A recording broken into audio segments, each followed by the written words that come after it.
welcome to the Emanations of Light podcast. I'm your host, Audrey, and I am back with another emanation.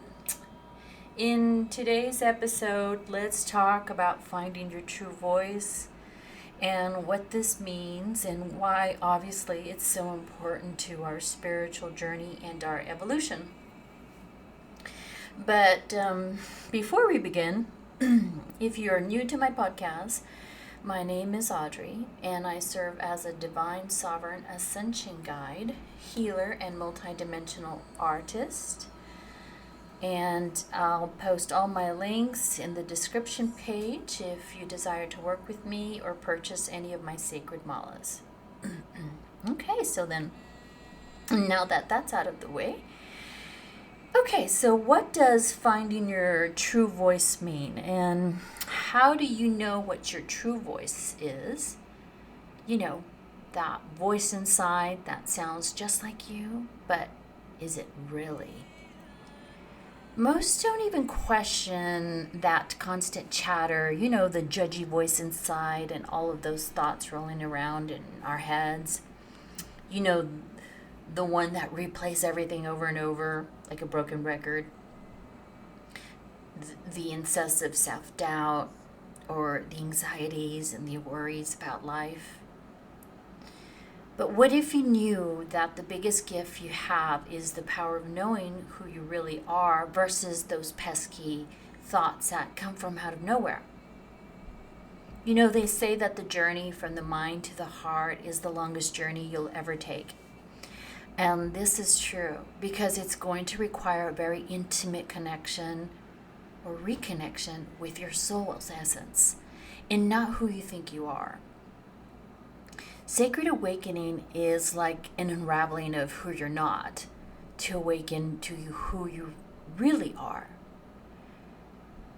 So how does such a journey begin, and how do you distinguish between the two?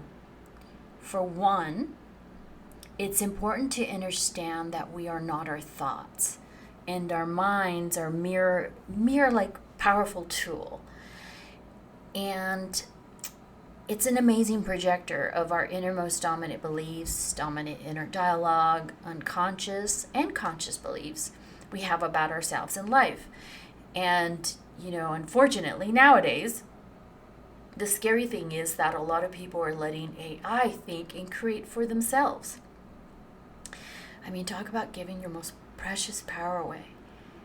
And most don't know that you're simply operating from autopilot.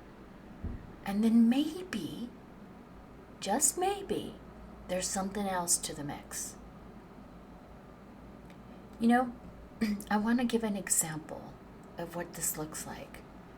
So, for instance, just the other day, I was trying to do a little bit of work. You know, I was just minding my own business when all of a sudden I began hearing and feeling like this pesky voice inside. And then I kind of started feeling all annoyed as well.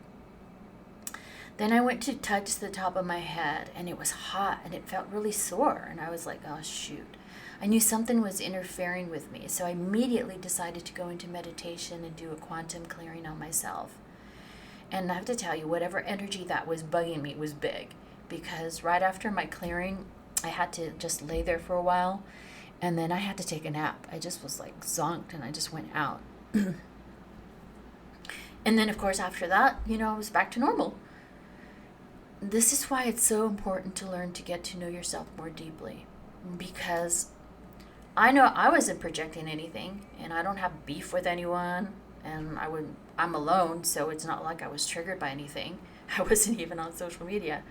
I was just minding my own business, just trying to get into creation mode. I was actually trying to create some malas, and I was just getting in my zone. So I just knew it had to be some kind of energy or entity or something. And then who knows, maybe it was a projection from someone. After all, we are all energy, and our thoughts are powerful. And anytime you're sending bad vibes, jealousy, you're gossiping, and you're just hating on anyone or just sending hatred to anyone, it's like you're sending out an army of energetic vampires and daggers to them. And because we're all connected, you know, people feel it, especially as beautiful, highly sensitives, energetic star blossoms. We feel everything. And, you know, this is unknowingly kind of like black magic and spells. And trust me, you don't want to be the recipient of that kind of energy karma. Because at the end of the day, everything that you send out comes back to you 10 times folds. Now, I know most people deep down inside are great and good people. And at the end of the day, we don't want to feel angry, upset with others. And trust me, I've been there. I've had a plethora of baggage and stuff that would just came out of nowhere. And it was awful to experience. And I know it wasn't in my divine nature, and I know it's not in most people's divine nature. But the more you understand yourself as the spiritual being, you will comprehend the invisible war and forces that use people against each other. If you're not aware of yourself, your true voice, your heart, you're easily being manipulated by these energetic forces. And they're not good. This is why family members turn against each other. People criticize each other or end up wanting to control others and how they show up or project their beliefs and opinions about your life, how you're living, how you're not living, all that stuff. But deep down inside, that's not really them, and it's not really you. It's what you're being manipulated by. And if that doesn't scare you, then I don't know, there's something deeper. This is why I love to talk a lot about divine spiritual sovereignty, because it gives you full autonomy over what you're allowing in your mind, your body. And most of all, it gets you off the wheel of suffering, reincarnation, and soul bindings, contracts, the matrix, and more. It gives you back your spiritual power, freedom, your God seed. And you have spiritual authority to send anything that tries to interfere with you and your live stream packing. And that's beautiful. And when you're in this space, you eventually have full autonomy over your mind and your body. You begin to really understand who you are as a spiritual being in this world, what your soul essence feels like, what you came here to learn, experience, and have, you can have a true intimate connection with Mother, Father, God, Source. Not the false God, that judgy, condemning one. And I just have to add a side note. If you want to know more about this stuff, my Skool page for the Sacred Awakening Journey is open, where I share many insights, teachings, and emanations on a lot of these topics to help you better understand the Ascension journey. Okay, so now that I got that covered, you might be asking how you can connect to your true self better. How do you know the difference? Well, the best way to connect to your organic soul's essence is by reconnecting through your heart. Our beloved mentor, Stellar Fairborn, has an amazing short meditation on YouTube on how to access your heart, which I'll share on the links below as well. But it's quite simple. Every time you go through your heart, you build trust with yourself, your body, your soul, your essence, right?